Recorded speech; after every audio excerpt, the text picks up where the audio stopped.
Hello, beautiful souls. Welcome to the channel. I'm so excited to read for you today on this What's Up Wednesday. I'm getting a late start today, so this video is coming out late. I worked the polls yesterday. It was a very long day, but a very inspiring day all around. I noticed, so I've had these two stones in my possession all week, and I use these stones. These are beautiful gifts from a friend who does, among many things, she has a business where she finds rocks and sells different rocks on the market. So it's a small, it's like festivals and fairs kind of business. And these two stones came to me from her, and I love them. And I feel like it's like grandmother and grandfather energy. And so when I'm working, it feels like a very loving, gentle, grounding energy. And I find that it helps move the energy quickly. So I wanted to share these with you because I'm bringing these two stones into my possession. And it's my understanding that they're petrified wood that have been found off the waters of the Oregon coast out there. And yeah, so this is very, very exciting because they have both the earth energy and the water energy. And so I feel that they have great power within them. So we're bringing this into the reading. Also, I've chosen a beautiful collection of stones. It was very important for some reason for me for orbs, probably because I read something in Diane Cannon about orbs, and I'm feeling that orbs are going to be a bigger part of our life right now. And this, pointed energy, this divine focus. So I have brought out some of the things that I have in my collection. So I hope you enjoy it while you're watching the channel. And I'm going to leave these two here. To ground me. I'm a little tired from yesterday. It was a very long day working. So today we are continuing with this Ceccoli Oracle deck. Really kind of moody deck, very, very interesting. And it's a small deck, but I feel like it's very powerful. So let's find out what we most need to know today. There's been a pattern in the first couple of days. So what do we need to know on this Wednesday for the collective energy? I felt very hopeful from the polls. So let's see if the cards reflect that. Wow, I'm feeling like it's funny because, okay, there we go. I was going to say, it's funny because I'm not feeling a lot of movement in the cards. I was just feeling, right. So 18, which breaks down to 9, which we are in a 9 year.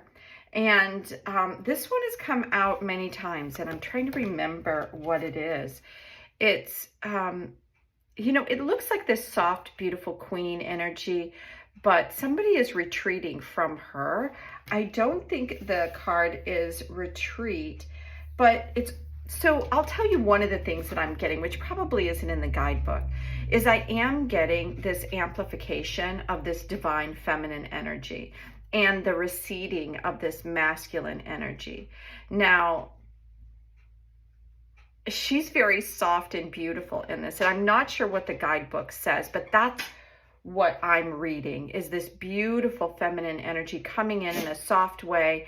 And because it's so strong and so like she's got this beautiful crown on her head here that shows that she has reached a certain level of either authority or grace, or something has been divinely gifted to her on some level from the heavens. And so that's what it feels like. It feels like, and it's funny because I've never noticed this before, but it almost looks like she's on the grass here, and it looks like there's mountains all around, and that this guy may be ending, like going off the side of the cliff here. Like it's over. It's time for this masculine energy to recede back and allow another energy to come forward, which I feel like is this divine feminine energy. So let's see what the guidebook is calling it. Yeah, it is retreat, actually. And yeah, and so interesting that I did remember, I guess, somewhere in the back of my brain, I remember that it was retreat.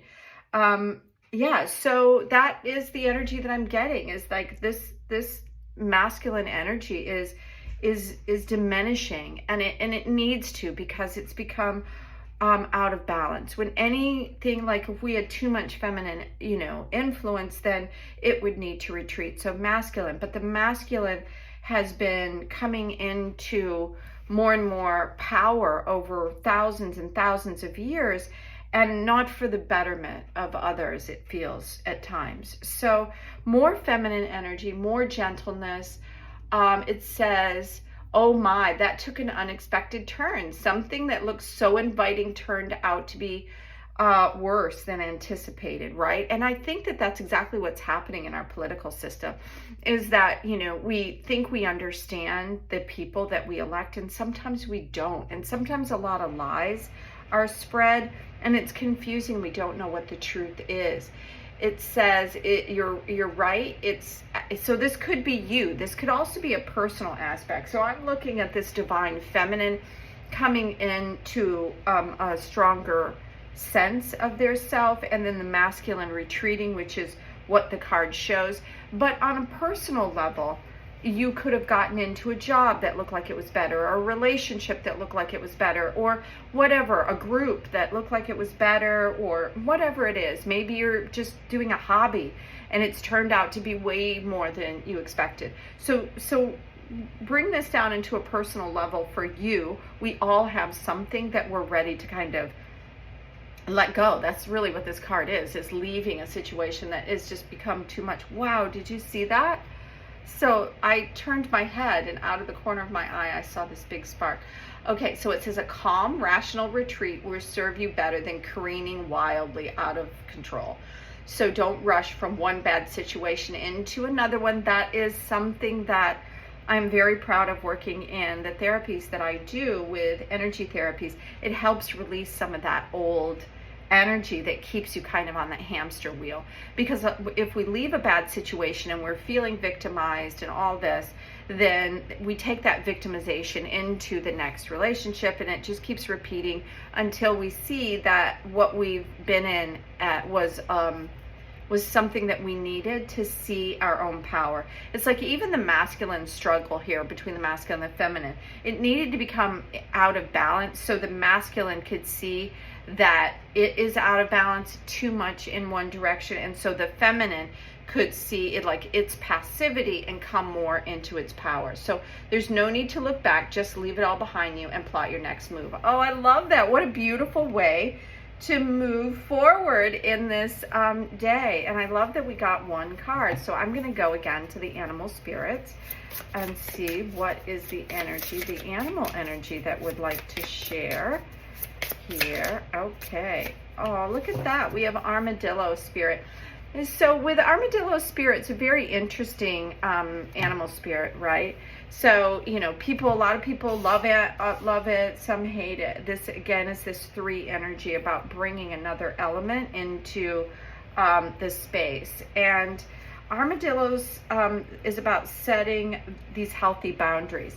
And so that's part of what I feel like this is that when you leave something, and it felt like, let's say perhaps that the boundaries were crossed many times, and it was very confusing. Like what's going on, I think, in this struggle, it seems like, between masculine and feminine. We both have masculine and feminine. The feminine is this all-encompassing, all-inclusive, nurturing energy, very creative spirit, where this masculine energy is very powerful, very forceful, move ahead. But when all you do is think in one direction and you forget about the periphery and everything else that you're affecting, it throws the whole world out of balance, right? And it's the same within us, right?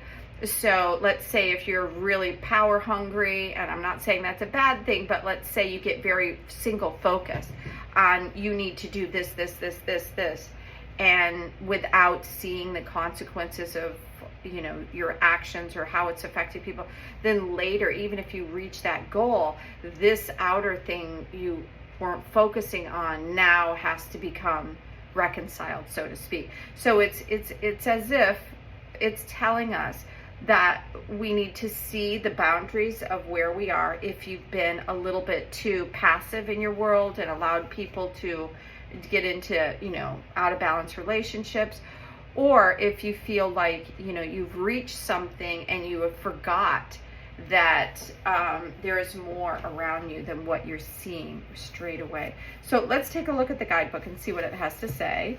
I love giving a nod to the creator of the deck to be able to see, you know, how did they intend this energy to be read, right? I have my own interpretation. And let's see what it says. It says, this is a tricky time. You may find yourself enmeshed with others, overly concerned about how other people feel. That's true. Like if you're empathic, or we're starting to feel things in a very deep way, and sometimes it gets confusing what's ours and what's theirs, right? So it says the armadillo spirit asks you to be honest with yourself and others, and to face fears, tell the truth, and set good boundaries. So right, those are all feminine elements that sometimes, like in traditional raising of young girls, we really raised, you know, me, my mom, past generations, to, you know, to be in service of others. And so we have sometimes an out of balance view where we think that that's what we're here to do, is to help others. And I think that that is an aspect of what we do, but it shouldn't be all that we do. And we shouldn't do it at the detriment of ourselves. So it says you'll be amazed at the miracles that happen when you let armadillo spirit protect you from taking on too much. So becoming a people pleaser or losing integrity. Another message is protective. It says another message of protection from armadillo spirit is to relax, live and let live. If you or someone else is being defensive, you are called to step back and to trust in the great plan that is beyond like that single moment. So I'm getting this started late because I did sleep in a little bit late. It was a 14-hour day. I'm going to take a sip of my tea. I got this beautiful, actually it's not tea this right now, it's coffee. It's mushroom coffee from a company called Beyond the Veil when I was in Chattanooga. Love it. So they're not paying me to say that. I'm not a coffee drinker, I'm a tea drinker, but I happen to really appreciate this coffee and the qualities of the mushrooms that they're growing and putting in the coffee. So yeah, so it's a real pick-me-up without having all the stuff, I guess, coffee. I don't generally like a lot of just plain coffee. So let's see what these cards have to offer. So tarot, crow tarot. I like crow. I've been hearing a lot of crows in the yard, which is one of the reasons why I was inspired to bring in this energy. So, whoa, okay, wow. So these both hit the floor. When I feel like they hit the floor, it's like something that's happening right now. And are these meant to be upside down or right side up? And I am hearing right side up. So we have this fire energy. So what this is showing this fast movement. Oh, and the Queen of Pentacles. What this showing is very strong movement, moving forward towards your goals, towards the things that you want. We're letting go of this old energy that is becoming out of balance. We're recognizing how we have taken part in like the out of balance situations in our own life, and creating new boundaries so that we can move forward and understand really who we are. Because sometimes when we overgive, we lose ourselves sometimes, or give too much away of ourselves. But this 8 energy, which, you know, bringing in another 8 energy here, is showing us like that our energy is increasing, that our power and our ability to move towards the things that we want is on the rise, that we are moving into a stronger place where we can have the things that we want here with the Queen of Pentacles in a way that feels very nurturing. I really, really love this card. It has this lotus, which shows that this is how, you know, you open up after struggle. We have this beautiful white rabbit here, which feels like it's gracing us with movement and abundance. And then we have, you know, so much symbolism here. Everything from this beautiful apple tree in the background, which shows abundance, the butterfly, which is the rising of the energy. It's like when you're popping out of your cocoon, you've been transforming and changing, which is what's been happening, you know, through this last, you know, this whole year. I don't know, most of us, I feel like, have been on this massive transformation. So this is about stepping into the power of the transformation that you have, showing that, the continuation of the fire energy through the wands. And it's showing that you've now reached this point of transformation. Things are coming into being. You're stepping into the abundant nature of who you are, of what this planet is. And you can now start receiving and feeling the abundance around you. Wow, I really like this reading. I hope you are enjoying this reading as well. I'm going to move it down here into the center so you can see it better. Yes, if you would be interested at any point in a personal reading, or if you would just like to see a reading around a particular topic, please leave me a comment in the comment section, or reach out to me through my email, which is a link in the show notes, as is all the information about the cards that I use in each one of the readings. So thank you so much for being here. I look forward to reading for you again tomorrow. Until then, have a beautiful day. Bye now.